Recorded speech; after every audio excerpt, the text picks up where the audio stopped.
Bab 2 Sebuah tinjauan historis. Bagaimana sejarah terukir di Yerusalem? Bab 2 Sebuah tinjauan historis. Bagaimana sejarah terukir di Yerusalem? Ada persoalan penting yang layak dipahami bersama, yaitu sejak kapankah seluruh situs di Yerusalem ini menjadi penting bagi Muslimin, Yahudi, dan Kristen? Apakah dahulunya ia hanya sebuah kota di perbukitan yang gersang, lalu dibangun oleh Bani Umayyah, Abbasiyah, Fatimiyah, dan Mamaluk? Atau, mungkinkah pada saat Khalifah Umar bin Khattab mengunjungi kota itu, maka di sana sudah terdapat kuil peribadatan pada puncak bukitnya, entah itu sebagian atau seluruhnya, lalu dialihfungsikan oleh para penguasa Muslim? Mengapa umat Yahudi menganggap tempat ini suci? Bagaimana pula dengan posisi Kristen? Apabila kajian ini tidak ditinjau secara sistematis dan kronologis, maka tentu sulit memahami seluruh persoalan yang terjadi, terutama mengenai nasib kota ini dan Bait al-Maqdis di masa mendatang. Paling tidak, kajian historis ini dapat dibagi menjadi 4 periode waktu, yang disusun menjadi 4 subbab utama. Pertama, pandangan sejarah tentang kebermulaan kota Yerusalem. Kedua, periode penguasaan bangsa Israel atas Yerusalem dan sekitarnya. Ketiga, periode penguasaan umat Kristen atas Yerusalem. Adapun yang keempat adalah periode penguasaan Muslimin dan perubahan yang pernah terjadi hingga kondisi Yerusalem saat sekarang. Selain metode ini bisa dibilang cukup adil, ia juga mampu memberikan suatu wawasan yang sesuai tentang asal-muasal kota yang telah diperebutkan oleh berbagai bangsa selama hampir 5 milenium. Dan sekarang, tanah di perbukitan Moria yang luasnya tak lebih dari 4 lapangan sepak bola itu, tengah dipersengketakan kembali oleh sekitar 3 miliar orang sejak tahun 1947 Masehi. Jumlah itu adalah sekitar setengah penduduk dunia. Jadi, alangkah baiknya bila Muslimin segera menyadari pentingnya persoalan Yerusalem ini. Sehingga jangan pernah berpikir bahwa ada masalah Muslimin lainnya yang serumit Yerusalem. Sebab, apabila kota Mekah adalah mercusuar Islam yang pertama, maka kota Yastrib, Madinah Al-Munawwarah, adalah kota kedua yang meneguhkan Islam di seluruh pelosok Arabia. Sedangkan kota Yerusalem, ia merupakan kota yang menjadikan Islam bersinar dari Maroko sampai Indonesia. Bahkan hingga kota Big Apple alias New York di Amerika Serikat. Kaleidoskop Yerusalem, zaman purba 1000 SM, sudah maklum dalam sejarah agama-agama Ibrahimik, Yahudi, Kristen dan Islam, bahwa syariat Tauratnya bangsa Israel baru efektif setelah datangnya Nabi Musa alaihi salam dan Harun alaihi salam. Namun era kedua Nabi itu tidak menandai bermulanya sejarah bangsa Israel, karena sejarah mereka sudah dimulai sejak seorang cucu Ibrahim alaihi salam, yang bernama Yakub alaihi salam, diberi gelar Lesrail, baca Lesrael, oleh Tuhan. Sejak itulah seluruh keturunannya pun disebut Bani Israel atau Bani Yakub. Akan tetapi, pembahasan ini tidak khusus menitik beratkan mengenai sejarah bangsa Israel. Yang ingin difokuskan justru mengenai sejarah kota Yerusalem, yakni sejak kapankah bangsa Israel mulai menghuni Yerusalem? Apakah bangsa ini adalah orang-orang pertama yang menjajakan kakinya di sana? Atau apakah wilayah itu pernah dihuni oleh bangsa-bangsa lain sebelumnya? Perlu diketahui bahwa sejarah kehidupan umat manusia di wilayah ini telah bermula sejak 3000 SM. Hal ini terbukti dari naskah-naskah kuno bangsa Mesir yang berasal dari periode 1900-1800 SM. Surat-surat amarna milik penguasa Mesir, 1400 SM, juga jelas membuktikan bahwa seluruh daratan ini, saat itu, berada di bawah kendali kerajaan Mesir. Pada salah satu surat tersebut, ditemukan seorang gubernur kota ini yang bernama Abdu Heba dan dia pernah meminta pasukan dari kerajaan Mesir untuk memerangi kaum Habiru. Mungkin sekali bahwa kaum Habiru inilah penghuni asli daerah Hebrone, baca Hebron.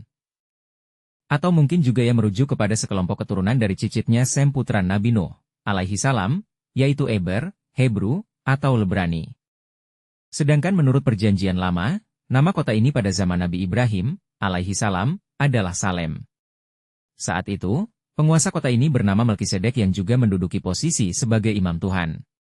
Menurut tradisi Yahudi, kota ini awalnya memang didirikan oleh keturunan moyang Ibrahim, alaihi salam, yang bernama Sem putra Nuh, alaihi salam. Tapi Alkitab juga meriwayatkan bahwa sewaktu Ibrahim mampir ke Sikhem, maka seluruh daerah itu telah dihuni oleh bangsa Kanaan. Kanaan adalah salah seorang cucu Nabi Nuh, alaihi salam, dari putra keduanya yang bernama Ham. Darinya muncullah bangsa Misraim, Mesir, Filistin, Palestina, dan lain sebagainya. Dapat disimpulkan, para penghuni asli daerah itu adalah bangsa Palestina yang menurut Alkitab berasal dari keturunan Ham. Sedangkan Ibrahim, alaihi salam, dan keturunannya adalah pendatang di Palestina, dan masih lama Abraham tinggal sebagai orang asing di negeri orang Filistin. Fakta ini sekaligus membuktikan juga bahwa saat itu tidak pernah ada rumah Tuhan milik umat Yahudi di kota Salem atau Yerusalem seperti yang mereka dakwakan. Bahkan selain itu, Alkitab meriwayatkan lagi bahwa setelah Nabi Yusuf, alaihi salam, diberi kekuasaan oleh Allah di Mesir, maka seluruh Bani Yakub atau keturunan Israel telah meninggalkan tanah Kanaan dan menetap di Mesir, sejarah rumah Allah dalam agama Samawi. Dalam hal ini, umat Yahudi sering mengatakan bahwa sebab utama yang menjadikan mereka berhak atas tanah Kanaan khususnya kota Yerusalem adalah adanya rumah Tuhan yang pernah didirikan oleh Raja Salomo, Sulaiman, yang berasal dari keturunan Israel. Namun perlu ditegaskan bahwa sejarah bait, rumah, Allah di dalam agama Samawi tidak bermula di kota Salem atau Yerusalem. Tapi permulaannya adalah di wilayah Hijaz, atau Peninsula Arabia, pada zaman Nabi Ibrahim, tepatnya di kota Mekah. Fakta ini bisa dirujuk dalam Alkitab yang meriwayatkan bahwa utusan Tuhan yang pernah merebut kota Yerusalem adalah Nabi Daud, alaihi salam. Dan saat itu, di Yerusalem belum ada bait Allah milik bangsa Israel. Alasannya, Musa, alaihi salam, dan Harun, alaihi salam, hingga ke periode Nabi Daud, alaihi salam, bangsa Israel belum memiliki bait Allah yang sifatnya permanen. Hal itu terjadi karena sejak zaman Nabi Musa, alaihi salam, dan Harun, alaihi salam, bait Allah milik bangsa Israel masih portabel. Ia disebut sebagai tabut. Menurut Alkitab, di dalamnya berisi loh-loh. Loh-loh adalah prasasti yang diukir oleh Nabi Musa, alaihi salam di Bukit Sinai sewaktu bertemu dengan Tuhan, yang pernah diterima oleh Nabi Musa, alaihi salam, di Gunung Horeb Sinai. Dan selama hijrah dari Mesir menuju Kanaan, bangsa Israel selalu menggotong tabut yang disimbolkan sebagai bait Allahnya bangsa Israel, termasuk di masa peperangan. Alkitab meriwayatkan bahwa di era Nabi Musa, alaihi salam, dan Harun, alaihi salam, tabut itu selalu ditempatkan di dalam kemah suci. Kemah itu harus didirikan bila bangsa Israel melakukan perhentian di suatu tempat, dan harus dibongkar bila hendak melanjutkan perjalanan. Singkatnya, kota Yerusalem saat itu belum bernilai apapun bagi bangsa Israel, tapi ia sudah sangat bermakna bagi para penghuni asli kota Salem atau Yerusalem purba. Yakni, kaum Yebusi yang berasal dari keturunan Kanaan. Oleh karena itu, Al-Quran membantah tuduhan ahlul kitab, Yahudi dan Kristen, yang mengatakan bahwa bait Allah, yang pertama kali didirikan di muka bumi, adalah milik umat Yahudi yang berlokasi di Yerusalem. Al-Quran juga mengatakan bahwa bait Allah yang pertama kali eksis di muka bumi adalah yang terdapat di kota Bakkah atau nama kuno bagi kota Mekah. Sesungguhnya rumah yang mula-mula dibangun untuk tempat beribadat manusia, ialah Baitullah yang di Bakkah, Mekah, yang diberkahi dan menjadi petunjuk bagi semua manusia. Quran Surat 3:96. Penjelasan Al-Quran ini bukan dalil sepihak, tapi argumen ini didukung oleh beberapa fakta yang telah diriwayatkan sendiri di dalam Perjanjian Lama. Perlu diketahui, semenjak permulaan Daud, alaihi salam, menjadi nabi, Yerusalem belum menjadi pusat peribadatan bagi bangsa Israel. Saat itu, syariat menziarahi bait Allah bagi umat Musa, alaihi salam, ini adalah dengan cara menghampiri tabut Tuhan yang diletakkan di kota Silo, dan bukan Yerusalem. Namun berhubung sudah menjadi tradisi bagi bangsa Israel untuk menyertakan tabut Tuhan pada saat berperang. Maka pada suatu ketika, bangsa Israel pernah mengalami kekalahan, sehingga tabut itu pun dirampas oleh bangsa Palestina. Peristiwa tersebut merupakan petaka yang menghancurkan moral para pejuang Israel. Nabi Daud, alaihi salam, pun diutus oleh Allah untuk mengambil kembali tabut dari tangan bangsa Palestina yang pada waktu itu masih menyembah berhala.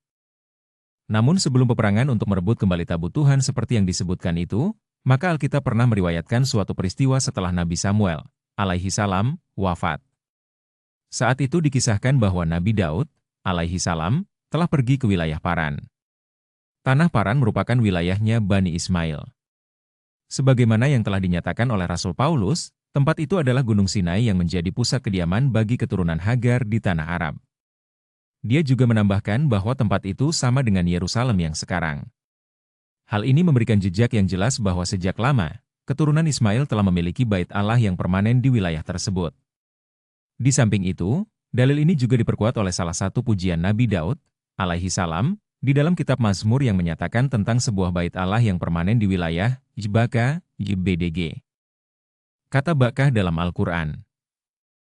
Padahal di masa Nabi Daud, alaihi salam, sendiri, bangsa Israel belum memiliki bait Allah yang permanen. Bahkan di seluruh pelosok Kanaan pun, saat itu belum ada bait Allah yang sifatnya permanen, yang senantiasa diziarahi oleh umatnya.